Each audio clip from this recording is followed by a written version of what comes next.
you, my friends. Thank you, my friends.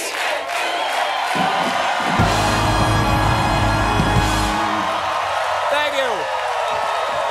Ladies and gentlemen, thank you one. Thank you all. Down here, up there, all around the world, welcome to The Late Show.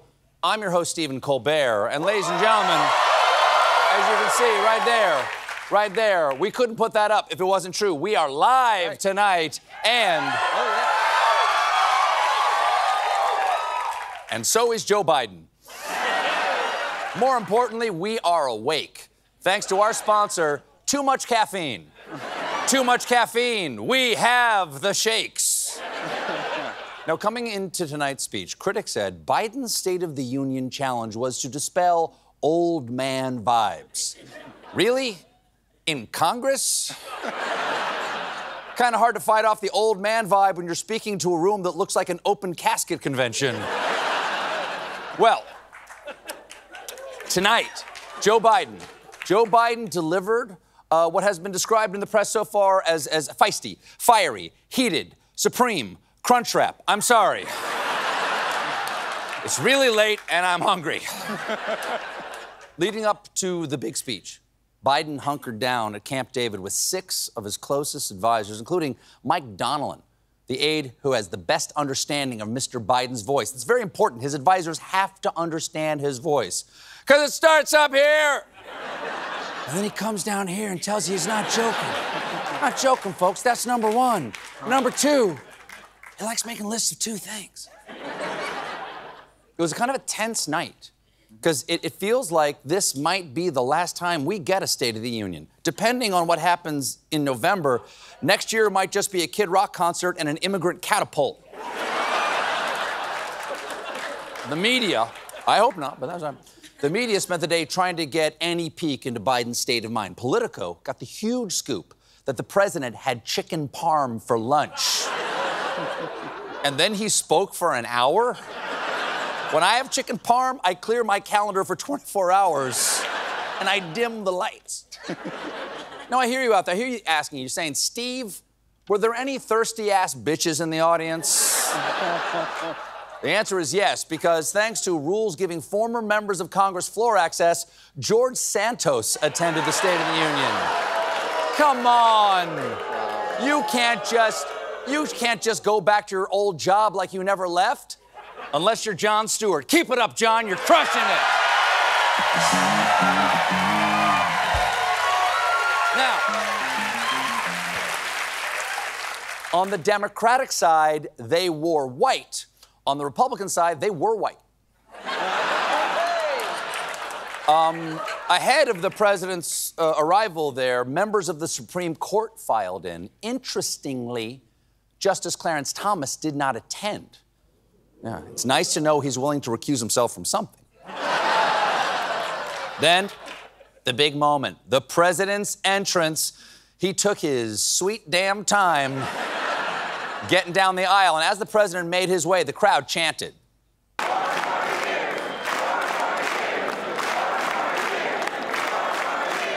4 more years of walking to the podium.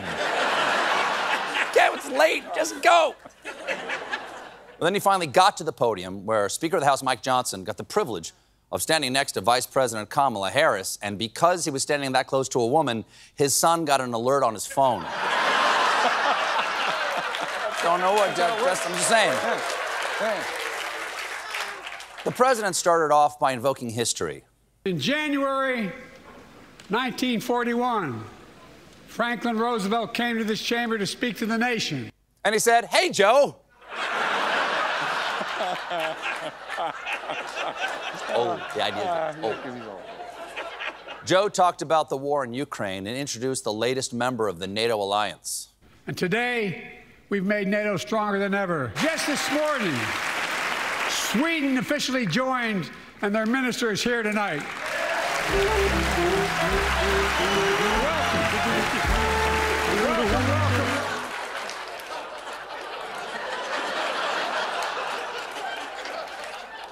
Biden touted his economic record and struck an optimistic tone. I came to office determined to get us through one of the toughest periods in the nation's history. We have. It doesn't make news, but news in 1,000 cities and towns, the American people are writing the greatest comeback story never told. And in one city, one American wrote the greatest love story never told. It's called This Is Me Now. It features J-Lo working in something called a heart factory, and Post Malone and Jane Fonda play zodiac signs.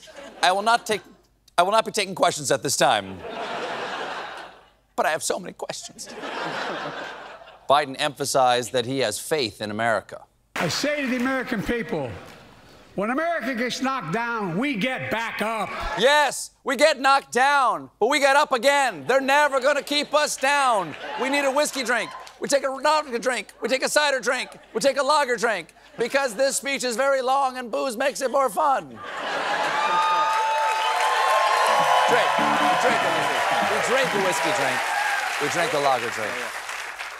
Biden took aim at high-priced prescription drugs. Americans pay more for prescription drugs than anywhere in the world.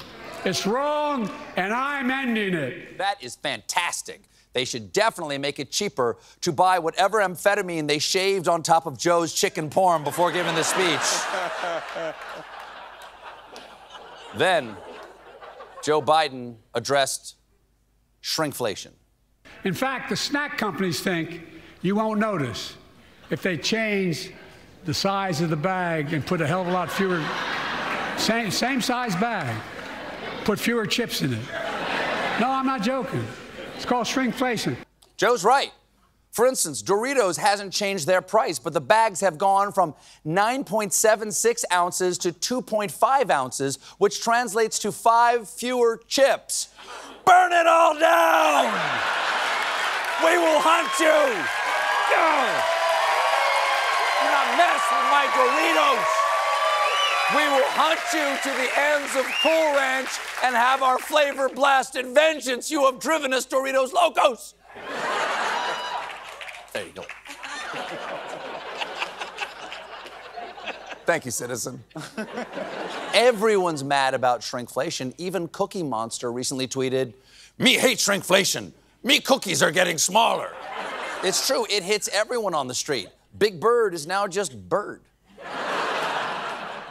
That is why tonight, Biden touted a new task force to take on unfair and illegal corporate pricing, which means we'll finally get a crackdown on all the convenience stores selling Arizona tea for more than $1. It says 99 cents right on the can.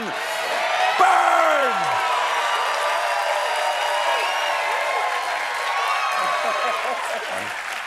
Fun on a live show. Then Joe recalled a commercial that maybe exists. You probably all saw that commercial on Snickers bars. You get charged the same amount, and you got about, I don't know, 10% fewer Snickers in it.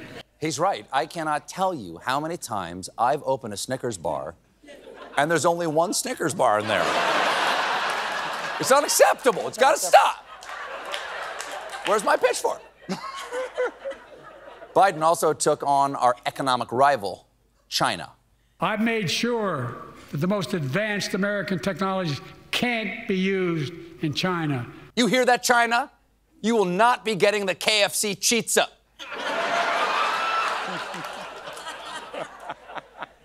Staying on technology, Biden also gave a stern warning about AI. Harness the promise of AI to protect us from peril. Ban AI voice impersonations and more. Really? Ban AI voice impersonations? That's not what he said on the radio this afternoon. Jim, play it. I love AI voice impersonations. Me, the real Joe Biden who married Jill. Lick ice cream, love train, choo-choo. I think that's what he said. That's what I heard. I just heard it.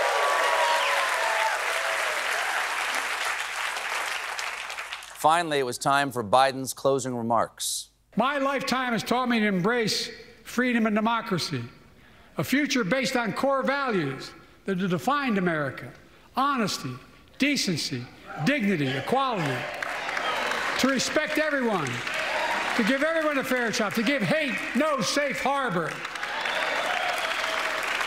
Now, other people my age see it differently. The American story of resentment, revenge, and retribution, that's not me. Yes, other people his age see a different story. It's called Yellowstone. They love that show. And he finished strong with an inspiring message about America's days ahead. I see a future where defending democracy, you don't diminish it. I see a future where we restore the right to choose and protect our freedoms, not take them away. I see a future